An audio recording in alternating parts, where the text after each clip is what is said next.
All right, Yeah. I don't. I said I won't pick on you. We're going to get started. Some more people may trickle in, which is awesome, but let's just get started a little bit. We're here to talk about driving strategic differentiation through portfolio management and culture change. So we're going to talk about a whole lot of different things.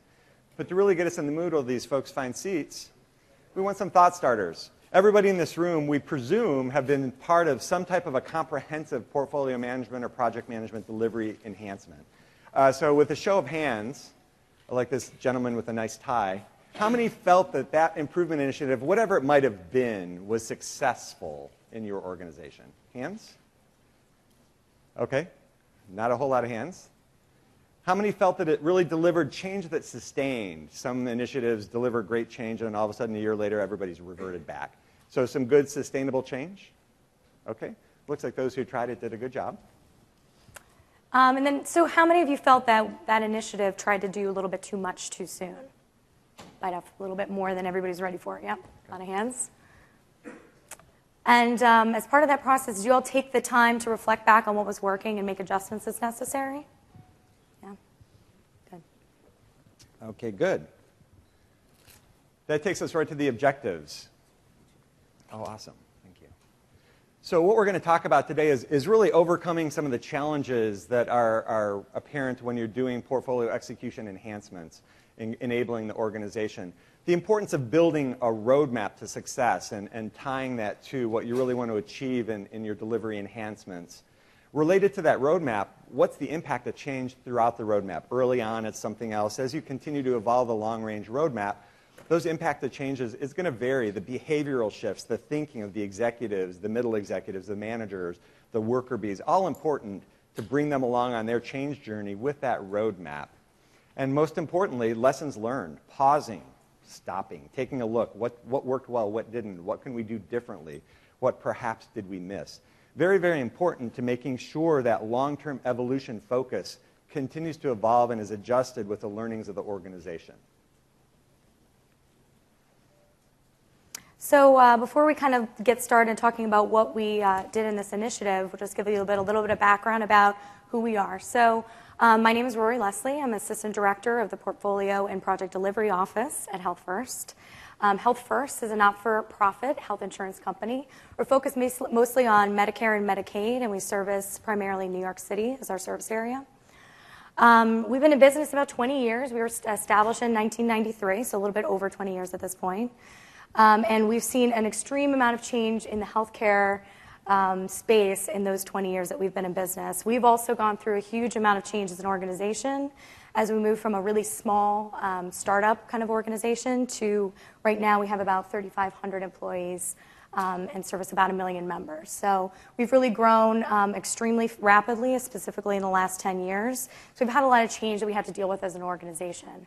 My role at Health First has really been exciting for me. I've been there about a year, and I've been fortunate enough to be involved in developing a little bit of our roadmap for how we are going to transform the way that we manage portfolio and project management in the company and how we can really position ourselves for the next 20 years of our evolution. And my name's Eric Foss. I work for P-Cube. We are a global management consultancy. We are focused on portfolio, program, project, and change management. We've been around for about 20 years. We do have a global focus. My role, I wear a couple hats. One is actually Director of Consulting Services for North America. I also drive our global evolution of our portfolio management practice.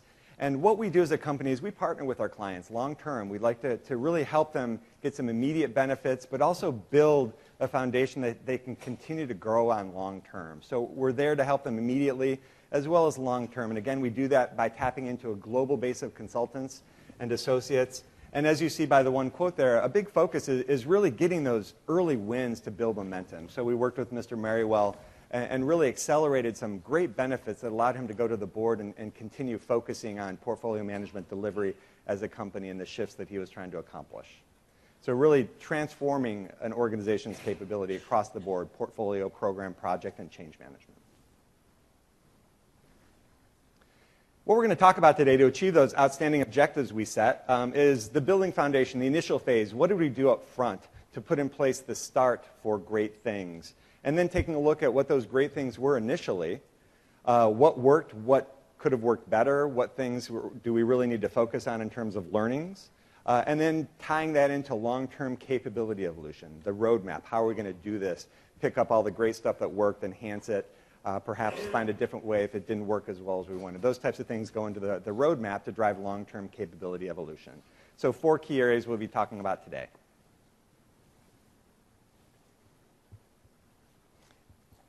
And the first is really building the foundation. So without further ado, let's get into the content. Can everybody hear okay? Okay, one thing I do want to say here, Rory and I are very interested in to hear, as we go through, if you have any questions, thoughts, observations, please let us know. We'll do our best to accept any thoughts or questions given the time constraints. But please don't hesitate, raise your hand. And as I always like to say, we're not above bribery, so we have some additional tchotchkes we can throw at if you do happen to want to share one of your learnings or recommendations or questions. Okay, sound good?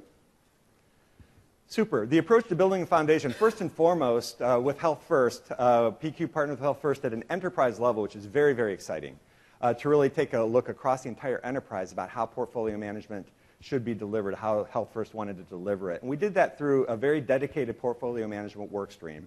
We'll highlight some of the steps here. First and foremost is refining and putting in place a governance structure, an organization and process around portfolio governance. Very, very important. Working at the very highest levels, the CEO and her direct reports, as well as all the business executives leading their respective units. We worked with the C-level team to really define and validate those drivers and really prioritize them, pairwise comparison, weighting them. We'll talk more about that in a few minutes, but very, very important as the foundation for strategic alignment.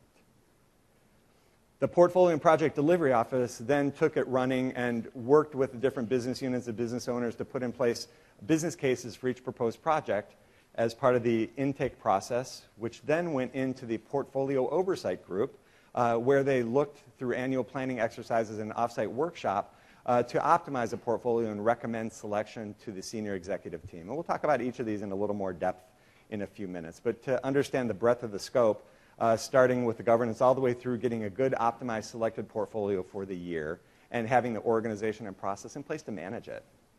This was supported by 3 very important work streams. Change management was critical, shifting the entire company to more of a portfolio management focused thinking. So starting at the very top, working all the way down, senior executive team, the portfolio oversight group, project managers, the portfolio and project delivery office, all the way down to the project resources need to understand what portfolio management is.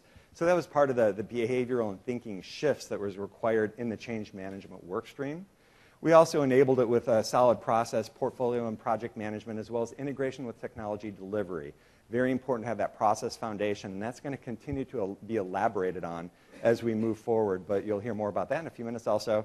And of course, enabling it with a solid technology, integrated picture end-to-end, idea all the way through the project completion. So I think one of the things that we also just want to continue to highlight throughout this entire presentation is the importance of that change management work stream, because we really found that obviously having all of these frameworks in place was critical to do any of the things that we accomplished, but we really tried to keep a focus on that communication and continuing to level set expectations with our entire group of stakeholders, not only those people that we were working with to implement this, but all of the people in the organization that we're eventually going to have to adopt and work within this framework.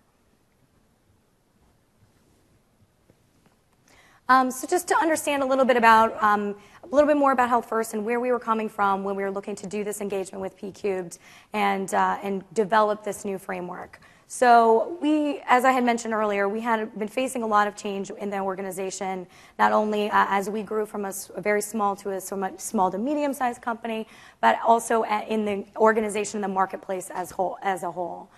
So there were a lot of changes, as I'm sure all of you are aware of, in government-sponsored health insurance in the last 10 years specifically, and definitely more in the last couple of years. So we were preparing for those changes, as well as we recently acquired a regional health insurance company, which was going to increase our membership about 20%.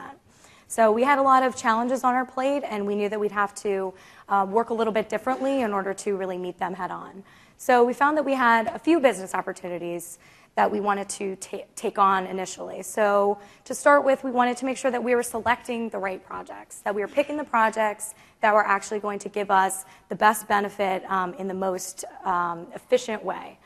So we had to establish that decision-making framework so that we could make sure that those were the right projects in a subjective way, in an objective way. Then we also had to establish a couple of these governance councils that we'll be talking about, those people in the organization that were going to have to take on ownership of the portfolio that we selected. We also used a lot of technology support to give us that visibility into our demand and capacity as an organization. This was something that was new and exciting for us to be able to see at that portfolio level, who do we have available to work on projects, and what was the demand looking like for those projects in the coming year, and how do we balance that with the projects that are going to give us the most strategic value. Okay. What we had to do is really not start from scratch because there was all kinds of great stuff that was working well. So we wanted to leverage all the good things that were working, but put in place additional elements to help drive that perspective on portfolio management. I'm going to throw out a couple words that you're going to hear a lot today. Transparency, accountability, objectivity, collaboration. Those are all very, very key into everything that we were doing. We wanted to create an organization that was accountable, decision-making could be handled, the processes were there, and they were using accurate, transparent, timely data to make those decisions. And that's a big, hairy, audacious goal. So the good thing about the approach is a lot of great stuff was put in place, and again, we paused and are learning, and the roadmap's going to be adjusted to take it forward with those learnings.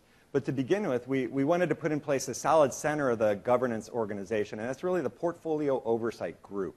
These are a group of senior executives who lead their business areas, and they come together in a collaborative way to really look at the proposed projects and make sure the right projects are considered for the right reason and that they all agree on the decisions going forward. To accomplish that, we wanted to make sure we had the right level of process, rigor, and data for them to really be flexible and collaborative in their discussion. We didn't want to inundate them. So that was all put in place, and the POG was established. And with that in place, decision-making now could be driven down from the executive team and be handled by these senior-level leaders in the organization. It was a great place for them because they brought the breadth of the organization to bear in each of the meetings. That cross-functional view is so important when you're looking at an enterprise portfolio. And we'll talk a bit more about some of the decision criteria. But at the end of the day, these folks are responsible for making sure the portfolio is optimized and aligned to the strategic directives set by the senior executive team. That's their end state. I think a big change for us was establishing that this cross-functional group was going to be involved in project decisions. I think, as Eric mentioned, a lot of our previous project decisions were made by the executive level team and the project office. So we really wanted to get that cross-functional perspective as we planned out our portfolio for the year, and make it something that those conversations are now being had at a level that they were never had before in some of these VP level business owners, really taking accountability and being involved in the project selection process. Great. And to accomplish that, as I said, the right level of process had to be established. So we needed to make sure that these folks could sit in a room and compare apples to apples. So to do that, we had to put in place a framework that allowed the information to come to them in that way. We wanted to establish guidelines for classification. As a project was proposed, what was it?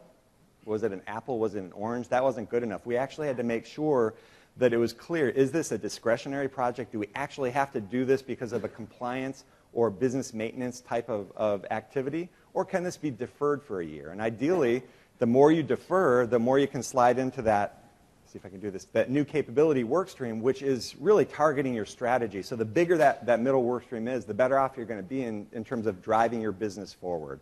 So that's the fundamental guiding principle of the project classification. And as each project comes into the pipeline, it's classified appropriately and validated. And then yet again by the POG during reviews, it's again looked at to make sure that it truly fits appropriately into one of those categories.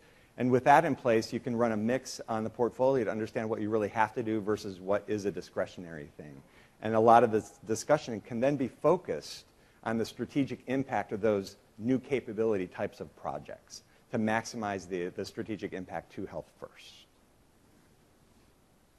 Supporting that, of course, we talked about strategic alignment. Very, very important. That's why we do portfolio management. We need strategic business drivers. So again, wonderful opportunity to work with the CEO and her staff to really define those business drivers. The strategy existed. we worked with the C staff to really define a small subset of strategic business drivers, and we got validation from each of the senior executives on those definitions, but we didn't stop there. We worked with them one-on-one to get the review of the definition. Then we actually worked through an exercise to prioritize them one-on-one with them. Basic pairwise comparison, very, very simple, but it provided great insight into how they see each of those strategies comparing to one another. Then the fun part is we brought them together and looked at the results of that, did some divergence planning, and figured out what really had to shift for them to be 100% aligned around the prioritization of that. And of course, that was put into Microsoft Project 2010, Project Server 2010, and allowed us to really do the strategic impact assessment for each component being proposed for the portfolio.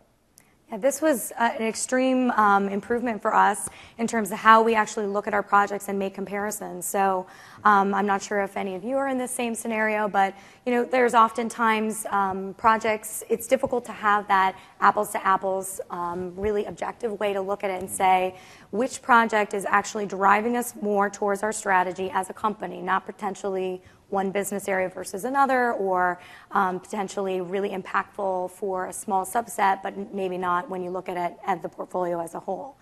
So having these measures and those concrete numbers to be able to say, this is a 4 out of 5, this is a 3 out of 5, was really helpful for us, and being able to have those conversations on that cross-functional level that we were never having before.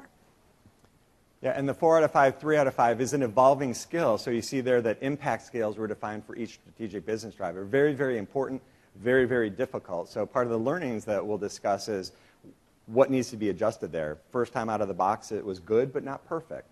And the intent will be to leverage or evolve that, to make it more fruitful in the future. Yes, sir?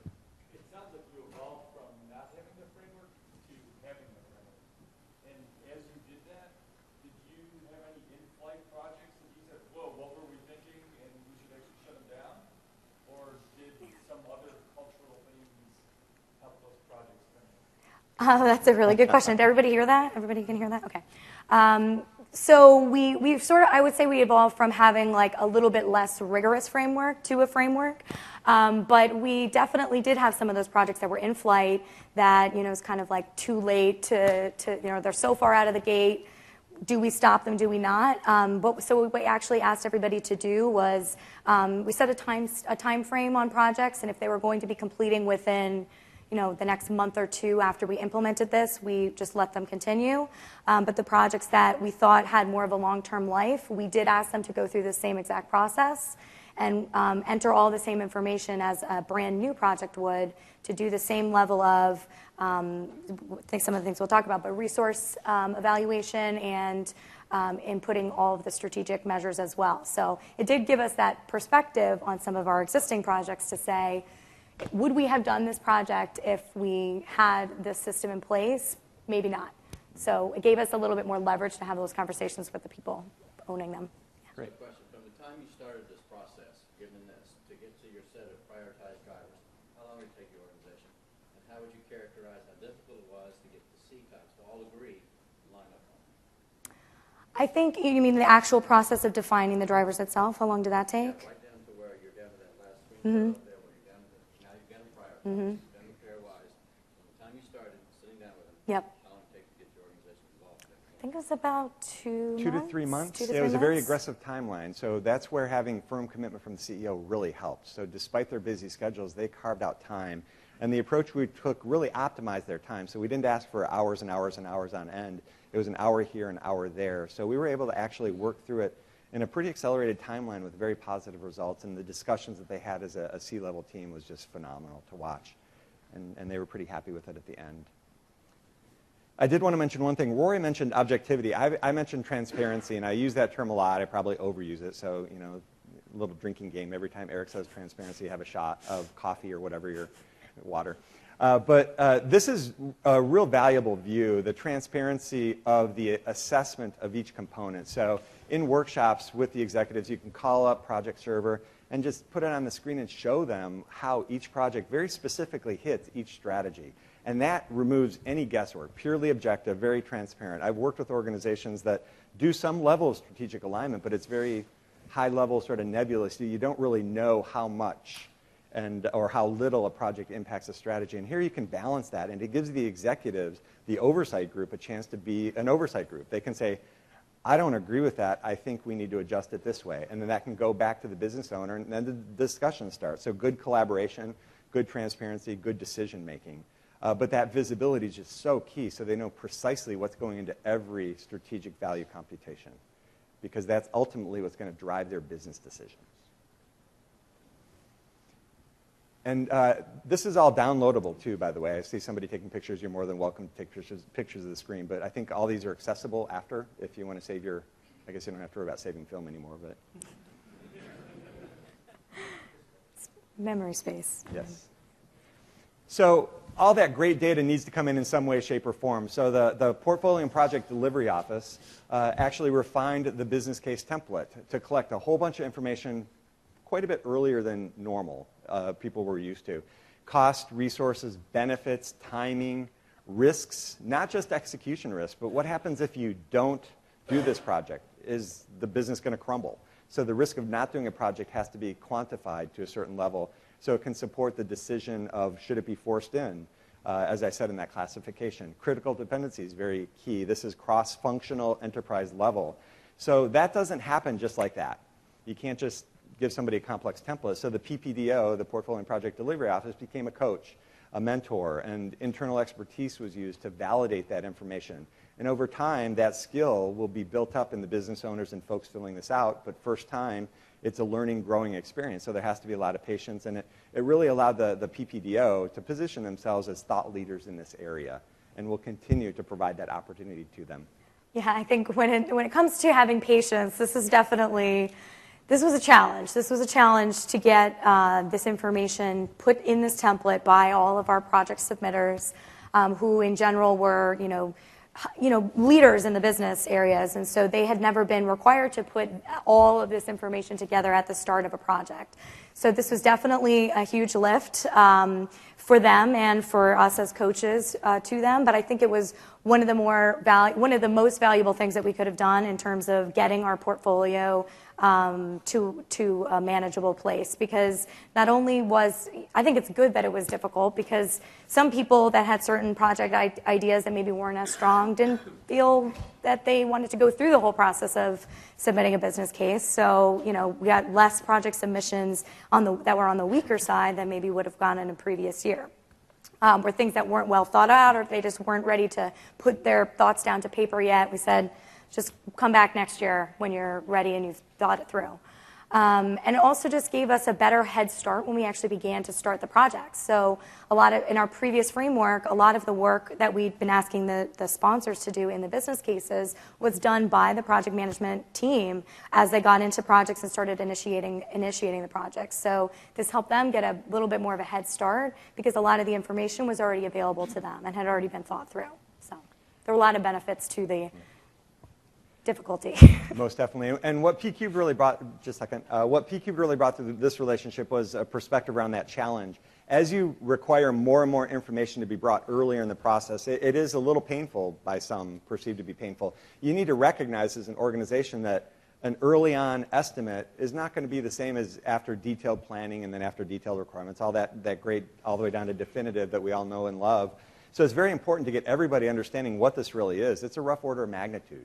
It's going to change, but at least it gives some groundwork for initial decision making, and then the ongoing oversight will continue to keep an eye on that and see the estimates come down to the nice definitive level that we all know and love and want and hope for.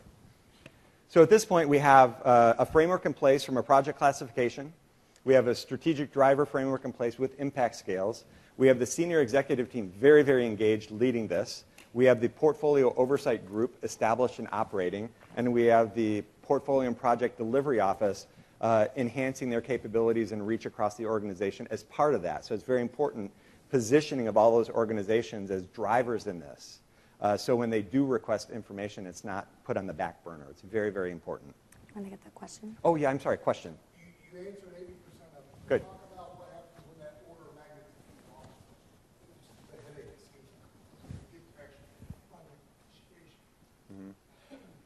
What was the specific question? I'm sorry. what happens when you get project initiation and that order of magnitude is way off? So we have a process by which we kind of continually update our business cases. So the idea is that, yeah, there's going to be a lot of things that come out during your initiating and planning phases where you're going to be getting more information. Maybe it's bigger than you thought. Maybe it's smaller than you thought. Most of the times it's bigger than you thought. But so what we do then is we'll talk a little bit more kind of the cadence that we do this on an ongoing basis. But we don't just make a one portfolio selection and then just let it go. It's an ongoing review process that happens monthly at this point. So the idea would be as those things change, we take it back in, continue to bump it up against the rest of the portfolio and understand, do we still have the capacity to do this? Or is this something that potentially there's something more strategically valuable that's a little bit more efficient to do, and we'll focus on that instead. So It also drives a very important behavior, which is the business case isn't just shelfware. I've worked with a lot of companies over my years as a consultant. We won't talk about how many years.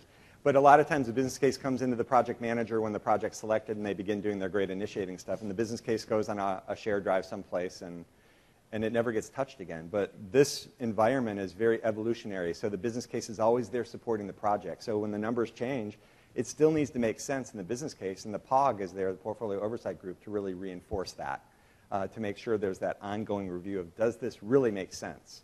It's 3 times more expensive than we thought. Is the value there? The quantified benefits, does it justify it? That's the behavior that this whole initiative is really shooting for in the long term, and we're getting there one step at a time. Good. Okay.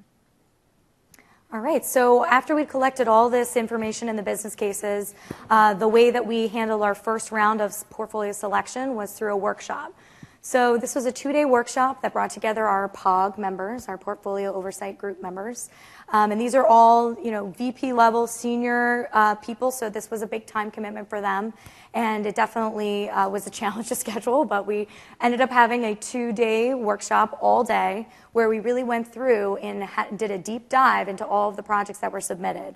So this was definitely not a, just taking a glance, more of a cursory review. This was a really detailed look at every single project, and it required a lot of time and effort from our VPs that were involved. But I think that we really saw an evolution from day 1 to day 2 of this workshop. Day 1, people were a little bit more unsure of how to talk about projects. They really just hadn't evolved that sort of terminology to figure out, is this a good idea, is this a bad idea? Sometimes people were actually submitting that the people who had submitted the projects were part of the POG.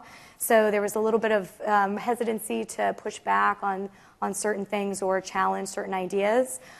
Day 2 was totally different, though. We definitely got to the point where we knew we had a finite window to make this decision, and people started pushing back the way that normally our project office had been pushing back to say, are you sure about that timing? Are you sure about those resources? Don't you need, potentially this or that? Is there a risk that you're not thinking of here? Is there a potential are these benefits really going to be as much as you say they are? So we started to have great conversations around portfolio and project level things that we hadn't discussed previously. So it was a really exciting discussion with that group that led to us being able to select the projects that we felt not only gave us the most strategic value, but fit within our capability to deliver as an organization. I think we had a couple questions over here real quick. I have a couple. How many projects were there? How much time did you give yourself to prepare, and where did you put all the information? Sure. So did you guys hear that question? How many projects were there? How much time did we prepare? And where did we put the data while we were collecting it?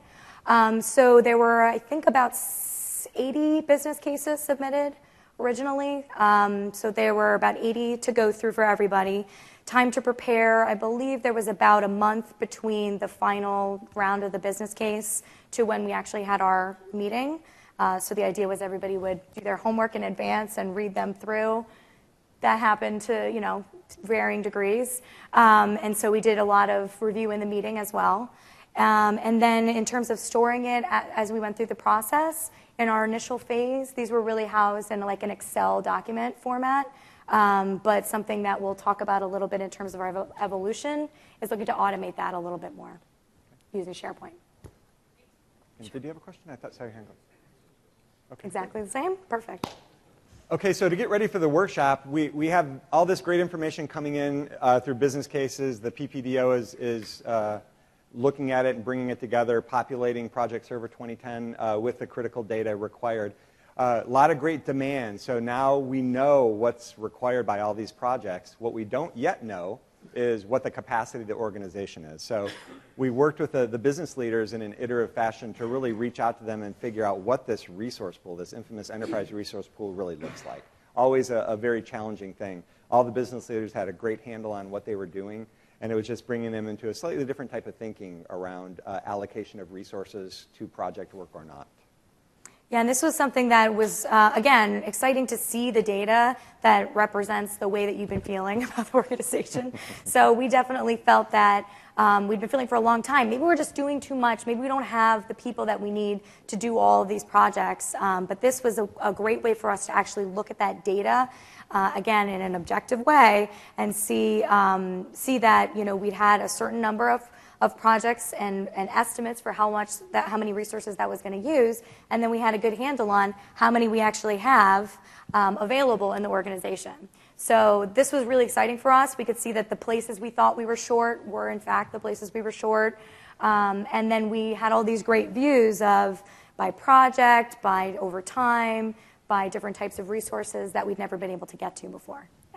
Was all this process work done at the same time as an implementation of Project Server, or was Project Server already installed and being used, and this is just process work on top of it? Or no, the process work actually came first, which is something that we felt really strongly about. So we did put in a lot of the governance structure in the beginning and kind of got people aligned on what we were actually trying to accomplish and all the different frameworks. But we did a kind of a parallel implementation of all the software, and then once we'd actually selected the portfolio was when we began kind of rolling out the technology. So technology was second for us.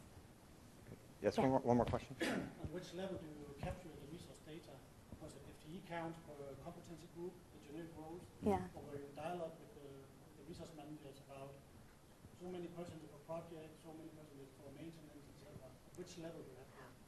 Sort of at both levels. We had a lot of detailed conversations with the people in the different business units to say, okay, what types of people do you have that work on projects? So getting to a higher level grouping of roles, as well as then saying, okay, do they work full-time on projects?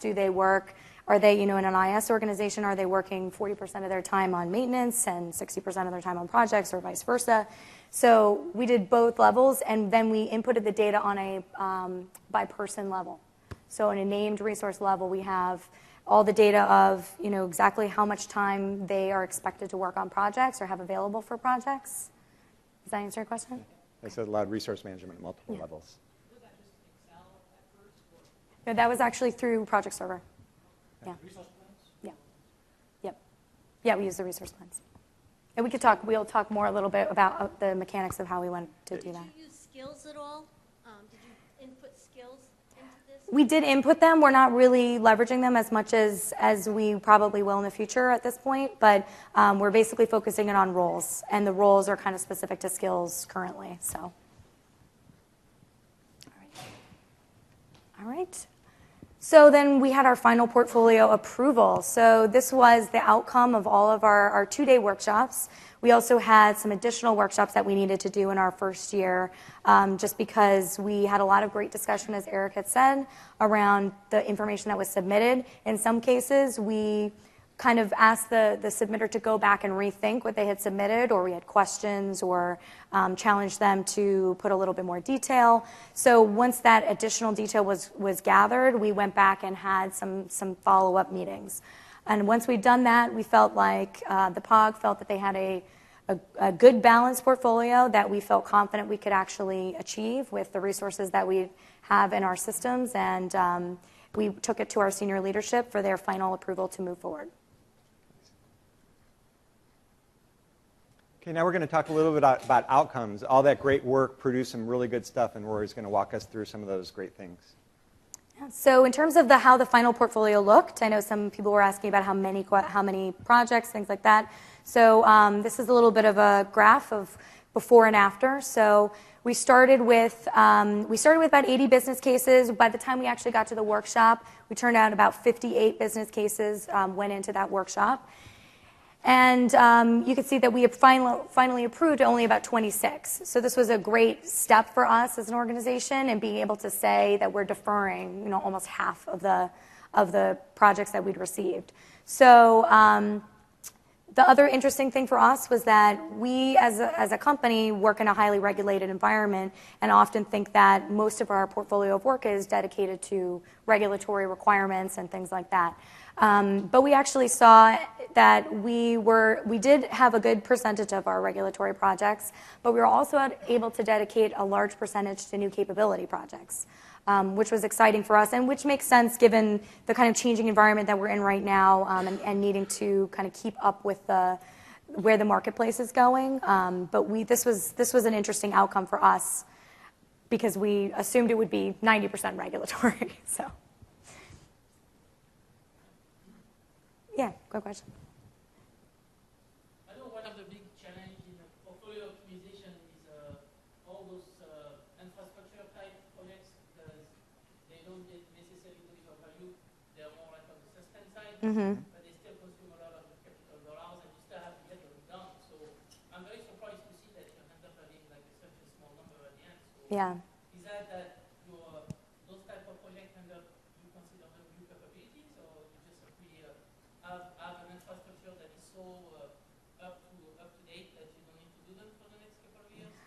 Well, I think we definitely in the past we had kind of always done all of those sustain projects that are the upgrades and the maintenance and all those different things every year, no matter what. And this year we actually, or the year that we did this portfolio last year, we had determined that we really take a look at them for maybe for the first time to say, do we need to do this upgrade? Is this a critical upgrade for this year? Can it wait till next year?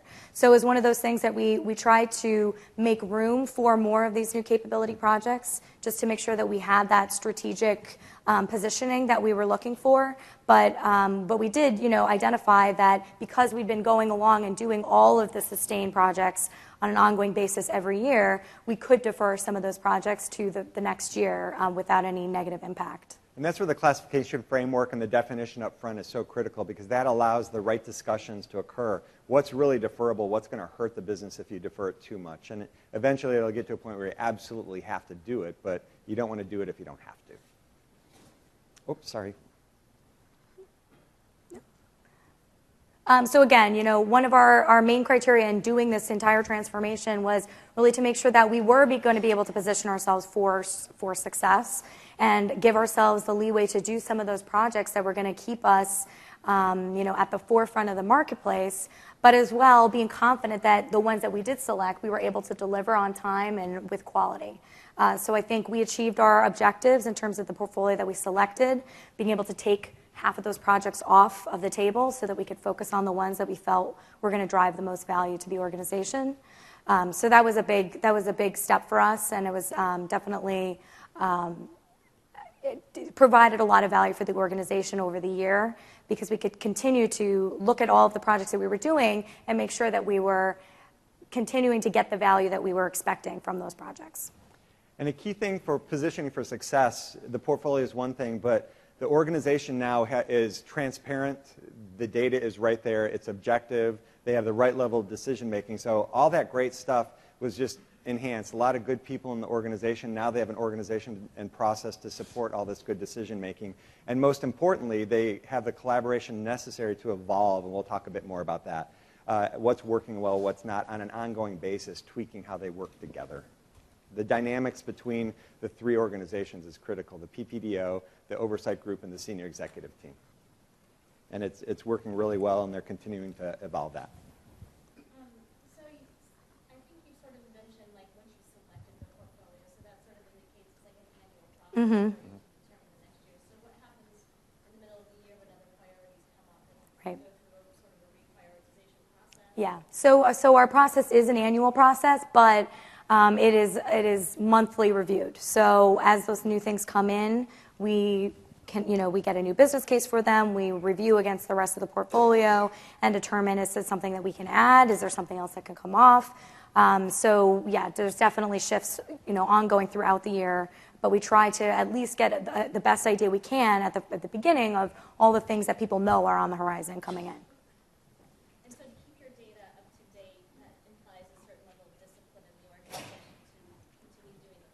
Yes. How were you able to sort of instill that discipline? Like, Did everybody hear that question? How do you instill the discipline to keep the data up to date?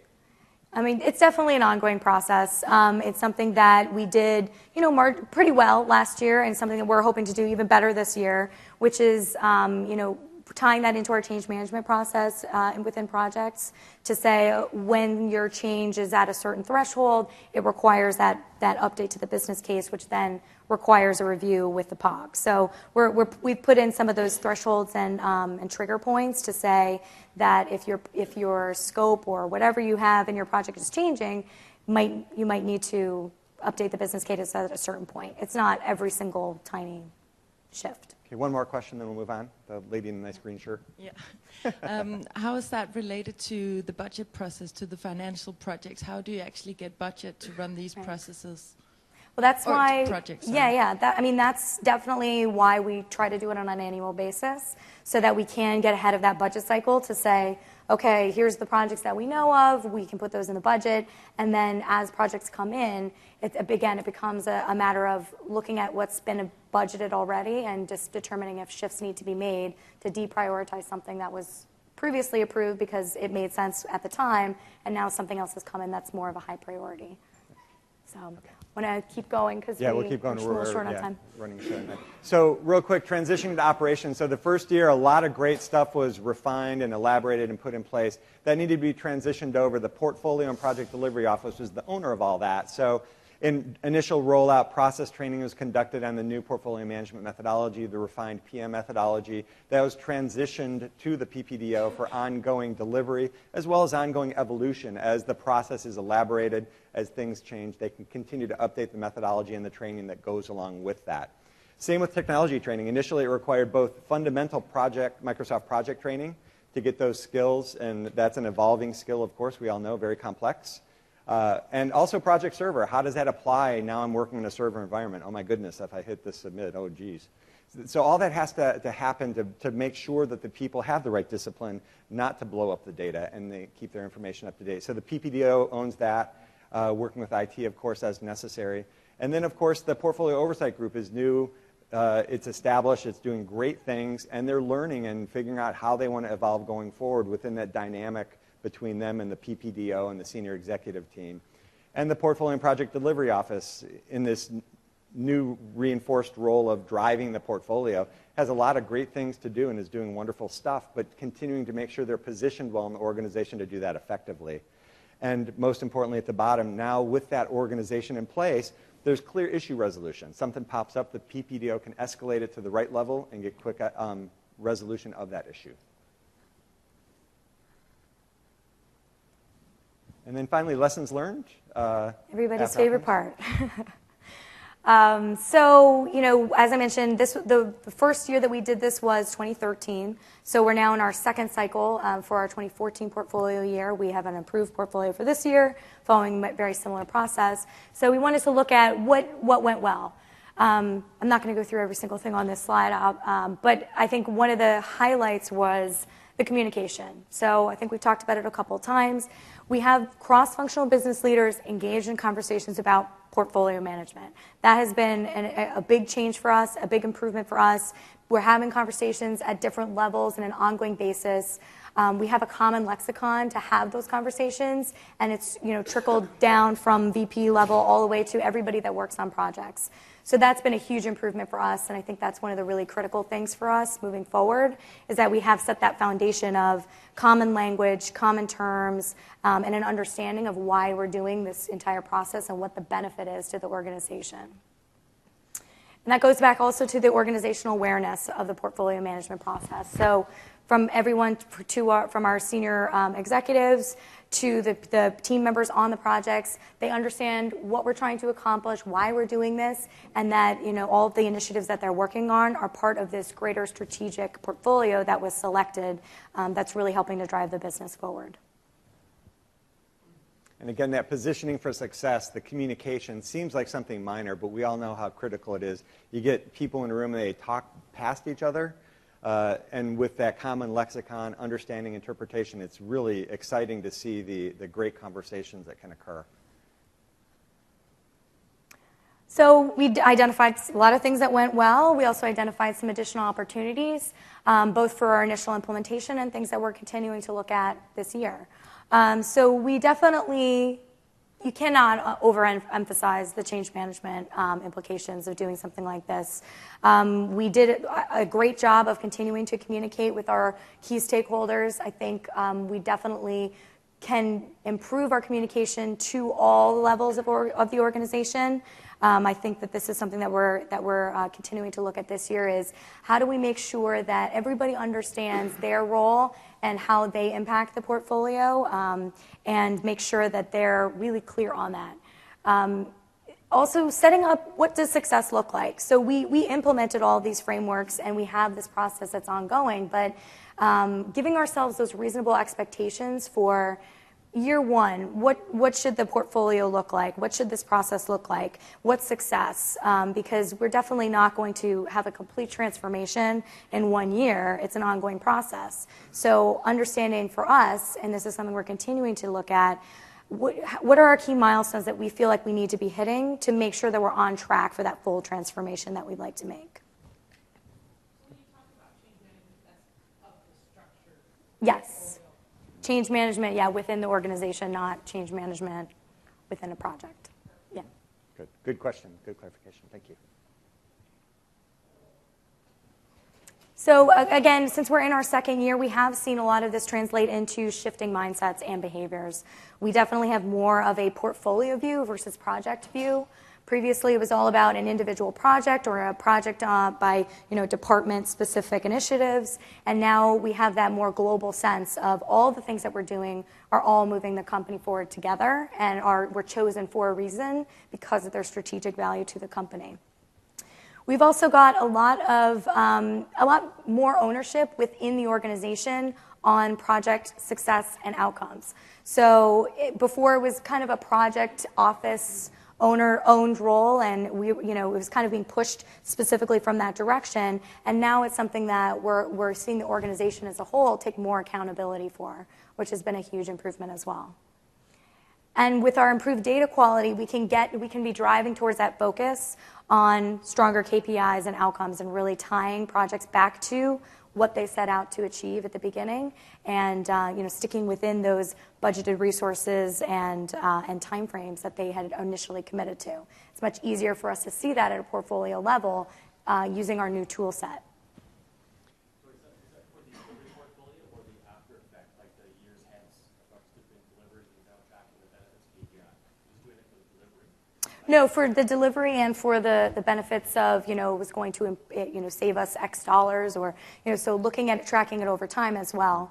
But, having strong metrics around delivery as number one, and then looking at, okay, now that we've committed to these specific benefits, we have a great way to centralize that and see if we're actually achieving those. And that process begins early on in the business case, asking people to look at the outcomes and quantify them in business benefits terms, and then tracking that all the way through realization, going back to the business owner and saying, did you actually achieve that? Which occurs after the project completes, of course. There needs to be a time for that to get embedded. But that's all part of the business focus of the portfolio to really drive the strategy. And that's in your tool. It's in the process, and using the tool to support that, yes. Yeah, we use the data from the tool to support the process after the fact. Okay, last section, driving capability evolution. So what we want to do now is looking forward. We've got some great successes, some great foundation in place, a lot of folks working really well together to understand how they want to evolve going forward. So we want to put that into a roadmap. And what we always recommend is a holistic roadmap looking across the board, not just technology, not just process. You got to bring them all together in a cohesive way because they all support one another. So at the strategy level, as Rory mentioned a couple times today, is strategic drivers in place, but they're going to evolve. We need to refine those. We need to validate those. Make sure they're really fit for purpose based on the new learnings of the organization, the new strategy, the new priorities. And with that, also the impact scales, continue to evolve those so they're getting the right measurement of strategic impact that can be then reviewed by the portfolio oversight group. Supporting that is just the organization's there, it's doing great things, but continuing to learn as an organization, how does the POG want to work with the PPDO, the Portfolio and Project Delivery Office, and how do they want to bring the senior executive team in. There's a lot of organizational dynamics that will continue to be worked out based on the preferences of the folks in these groups, the executives and the leaders of the PPDO. And then, of course, governance. What is the right cadence? Ongoing cadence is very important. What does that really look like? There's a cadence in place. Is that right? Are the meetings effective? Is the agenda and the outcome of those meetings what the organization needs them to be? And is the technology giving them the right information in the right format so they can continue to provide that annual or regular oversight as well as the annual oversight? Working around the horn there, people and process, very, very important. So the portfolio management lifecycle, project management lifecycle is in place. Going forward, it's going to be elaborated on based on delivery priorities of the organization. So with that, of course, comes ongoing coaching and training to bring the people along with any evolution made in the process. Really focusing on leveraging all the great data that's going to be available, taking those actuals, learning from them in project planning, learning from them in delivery determination. Just a second on the question. And really making things just much more effective in the project lifecycle itself based on actuals, so we don't repeat perhaps things that didn't quite go as well as we wanted them to in the past. And we learn from delivery approaches that have worked well. And heuristically, what is the right estimate? So those ROMs, somebody brought up a ROM being way off, is a little bit closer. And then bottom line is very challenging, and it's not going to happen overnight, is continue to drive portfolio thinking out to the masses. It's great momentum right now at the senior executive level, the executive level, even down to portfolio and project delivery office leadership and the PMs, but continue to drive that to all the resources that work on projects and all the people, the technical owners, those types of folks. Really need to understand and start thinking portfolio. And there's a question, we have a real quick. I was just wondering if you have been able, as part of your lessons learned, to show that there's been cost savings by doing this, or is it too early? Because what I've seen in organizations is that usually after the first year or so, there's like, you lose the momentum, and the first thing to go in an organization is process. So Right. I'm just curious. Yeah, I mean, I think at this point, after year one, it's a little too early for us, but I think that what we're trying to focus on for the future is putting those measures in place so that we can continue to reinforce the value that we're getting out of this process and all of these frameworks. Because I think, right now the outcomes have really been around we're doing less projects, we're focusing on delivering the ones that we've chosen with quality and delivering them, with good delivery practices. But in our next year, we're definitely looking to focus on what the benefits of the projects that we've selected have actually given us, and also, potentially any efficiency savings that we've seen by focusing our portfolio. And not to minimize what you just said, that's huge. Even the first optimization effort, quite a few projects were not selected. So we always like to say you want to do the right projects and then do them right. So they were able to streamline down to just the right projects, and that's a significant savings from a tangible financial type of cost perspective, but also the intangible churn of the organization is minimized because now people aren't scattered and fragmented as much, which is really the ultimate. You want people focused. So there's a lot of tangible and intangibles that will continue to be tracked. And technology, of course, underpinning all this is a very nice integrated technology which makes it all possible. Again, the transparency of data through Project Server, the real-time ability to look at that information and modify it and adjust the portfolio, do what-ifs for various criteria, sit in the room with the portfolio oversight group and balance their keen business perspective into the portfolio decision-making. And that's going to be even improved further. The priorities right now are looking like business case automation, taking that Excel template, putting it in the technology to make things even more streamlined to get data into the pipeline. Putting more reports in front of executives and teams, giving them the dashboards, get information at their fingertips. And then timesheet capabilities. Actuals are very important. So we want to make sure we're capturing what people are really working on. And then, of course, lessons learned. We talked a couple times about extracting data from the organization, and the more the lessons learned can be embedded into the way people work, and the data is extractable and reusable, it's going to be great for heuristic, if I could say it, project planning and estimating, as well as learning from past mistakes and past successes. And then key takeaways. All right, so our big key takeaways, I think you probably heard us mention them a bunch of times. We'll just reiterate them here because we think they're so important. Number one, engage the organization. Make sure that you have a strong, advocate or two or three in your corner as you take on a change like this, because it definitely requires ongoing reinforcement and consistent support in order to continue to drive it. It's challenging for people. It's more work than they were doing before. So in order to get them to continue to participate at that level and see the benefits, you have to have those vocal and visible champions. And managing the change, again, like continue to understand where the pockets of people that don't really know what you're doing are and communicate to them. Make sure that you continue to reevaluate your change management strategy. If something's not working, change it up, because really it's all about listening to the organization and adjusting accordingly. And building on that, to effectively manage change, it's always great to understand the context of that change. What are you asking people to do differently and why, and how does that fit into the bigger picture and that road towards the big, hairy, audacious goal that Health First wants to achieve? So the more you can understand that roadmap and where you're taking the organization, the more you can really help those incremental behavioral shifts and thinking shifts and process changes and technology changes take root, because they understand that they're not being spent in a little zigzag pattern. It's going towards something real, and each little place is an incremental step. And that helps by maintaining the holistic perspective. Technology is critically important. You have to have the processing capability to support that. Without the technology, the processing capability will also be stuck. It can only go so far. So working holistically around that, the 6 elements that we talked about, to really make sure you're bringing home the organizational capability across the board, and then tying that to what the organization really needs to achieve from a business perspective. And last but not least, again, learn and grow. So look back at what worked. What we are doing right now is really reevaluating where we are, where we think we should be, where we're trying to go to next, and we're trying to listen to the organization and take that feedback and be flexible with our approach. So we had a plan for how we wanted to roll things out. We think that we were very successful in that rollout, and now it's about continuing to adjust based on the changes that have gone on even in the last year, and the feedback that we're hearing from our end customers. Because at the end of the day, if it doesn't work for the organization, the best process in the world is not going to be as beneficial as it could be. So. And we have a few minutes for questions. I have a little after, quarter after. So lots of great questions. Thank you so much during the presentation for the great questions and input. Any questions as we close out? We have a few minutes to talk.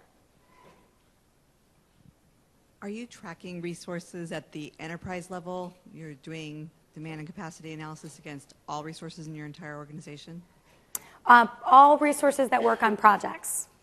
So not all of our staff is involved in projects, but the ones that we've identified that do work on in whatever capacity, we are tracking demand for them in the business case process, as well as the capacity through the work with the business units. And how do you handle the non-project capacity, that those resources that are split? Mm-hmm. The resource managers in our organization want to see the full picture. Yeah. Can they get the full picture? Well, right now the way that we're handling it is we're essentially carving out whatever that piece is that we feel they're dedicated to other work. So, for example, somebody might be only 60% allocated to project work, so that's going to be their max capacity.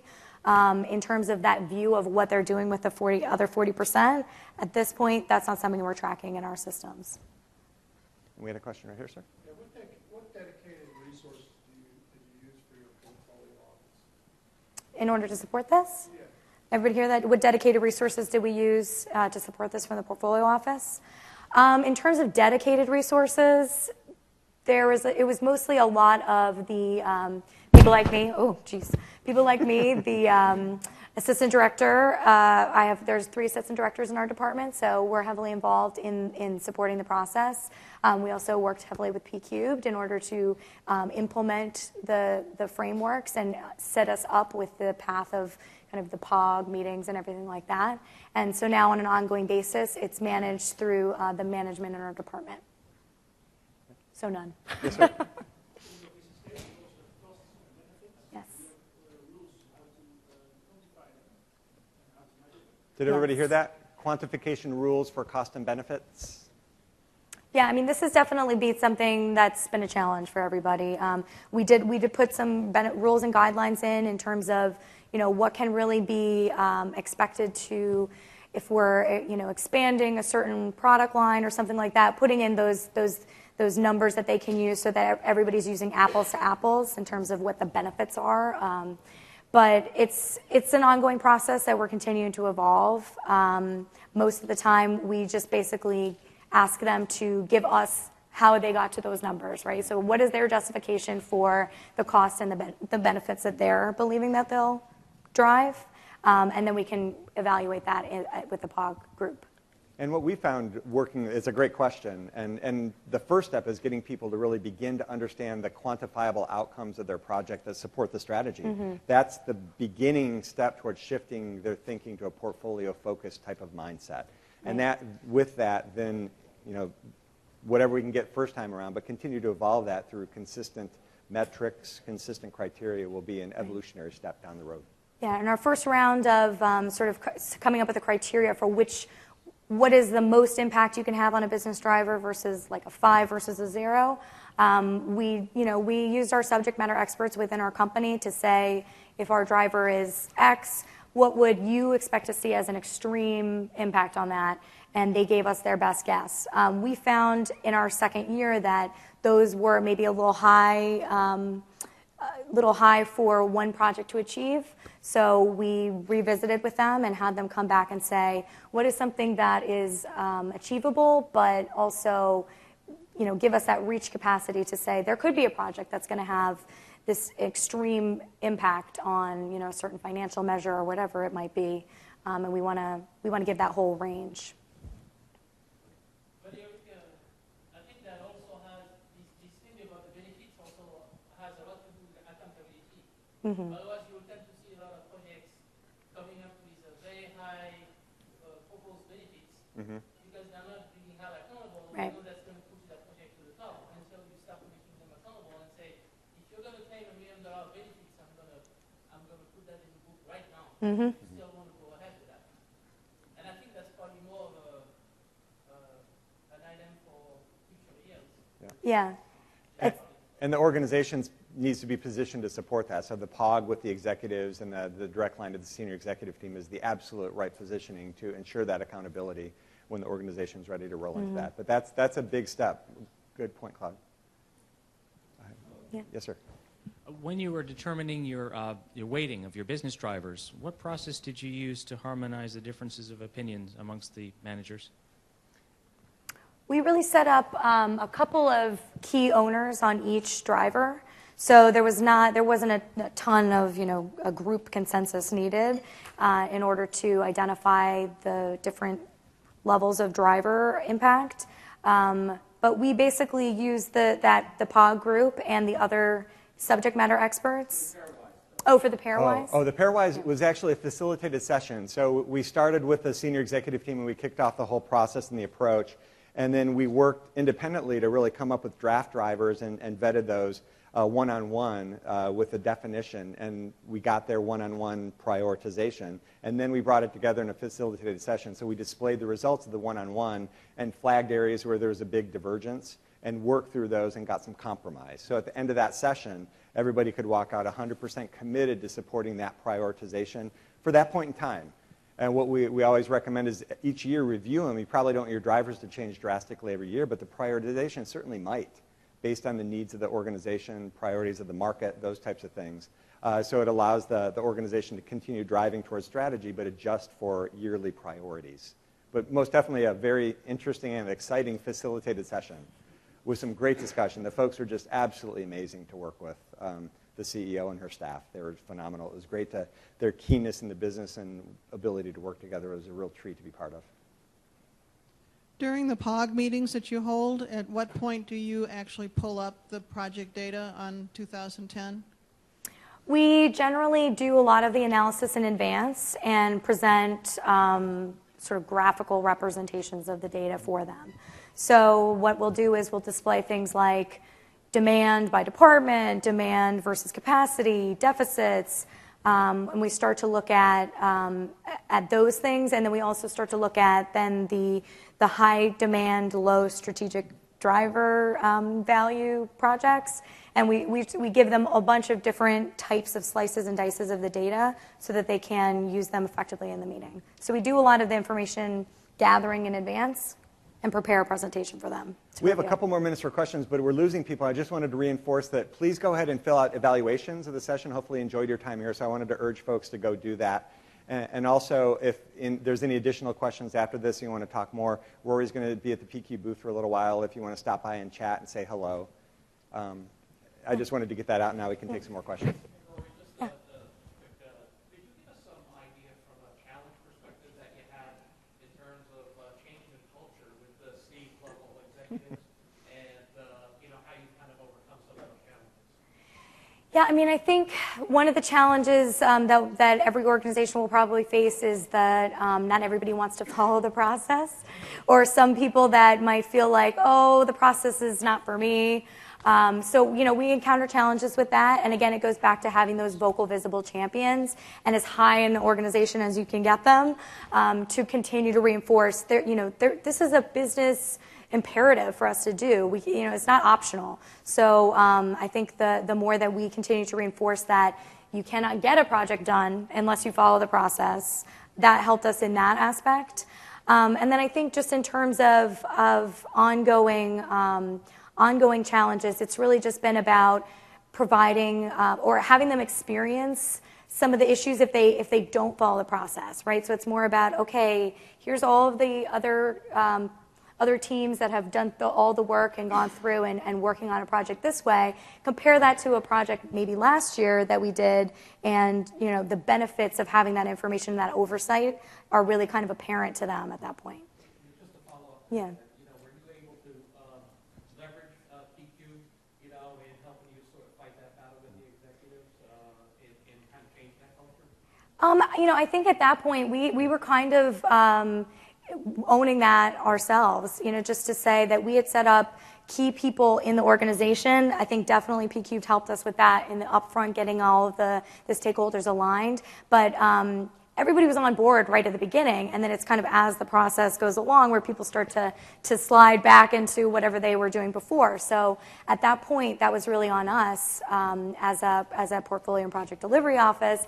And in our POG meetings and things like that, we really leaned on our POG group to be those additional voices to continue to drive people to follow the process and understand the importance of the framework we're trying to set up. And I think what helped drive that, going back all the way to day one, the first time we met with the senior executive team and kicked off the recommended approach, helping them understand all these pieces that we talked about today have very specific purposes in the framework. And, of course, they had to understand that and understand that it's going to take some time and effort organizationally, but this is what you're going to get. So once we were able to walk them through the piece parts that need to be developed and why, how they work together and all that great stuff, they were really on board and they were able to really support it, and it trickled down. So once you have that executive support, it's not easy the rest of the way, but at least you have that to fall back on. And then the VPs pick up and run with it, and you can deal with pockets of resistance as necessary. But a big comprehensive change strategy across the board, leveraging the senior executive team commitment and sponsorship is just very, very beneficial. One more question, I think. Okay, maybe two. The person with the mic first, and then... Where in your organization does your portfolio office sit? So is it in IT, finance? No, we're actually in sort of a unique department called the Strategy Management and Implementation Department, which consists of also our process improvement, and we have a dedicated testing office group as well that assists with user testing. So we sort of we're not in the IT group, and we fall under that sort of operational side of the business. Our VP reports directly to the COO. And one other quick question. Yeah. Do you have a threshold for the project's cost or risk, or does everything, okay? Of what is a project? And what Yeah. goes through this process? Yeah, we did. We developed it through this process, and we have kind of a cost threshold, a level of complexity threshold, which is defined by the number of departments that are involved, and also an effort threshold. Good. And one last question, and then we'll need to wrap up so we don't get escorted out by security. When it came to selecting the tool, Project Server, for your organization, what was the one determining factor or several determining factors that you used? Because my company, our company, as an organization, we use Clarity, and just the R&D department uses Project Server, and it's just so much, you know, push and pull with trying to get other individuals on board to use a tool that is very specific for R&D, but is currently working. So I think one of the issues that I'm having is trying to engage the other business side to say, this is a tool that actually works. I mean, I think that's a long, probably going to have a long answer to that question. But just in a nutshell, it made the most sense for us to seamlessly integrate with Microsoft Project. And also to, we really had the benefit of making the decision as a portfolio office and then being able to kind of dictate for the rest of the organization, which it sounds like maybe you're kind of fighting that battle. But for us, it comes down to just the capabilities, continuing to demonstrate the capabilities to get the buy-in. We have a couple of other areas in our organization that we're trying to move to, use some of the features of Project Server, and it's just been an ongoing, work to demonstrate specifically how they might be able to use it, and they've been receptive to it. So it wasn't a huge challenge for us in terms of making that decision and bringing other people in the organization on board. Great. Thank you very much. We appreciate all the great input. Thank you.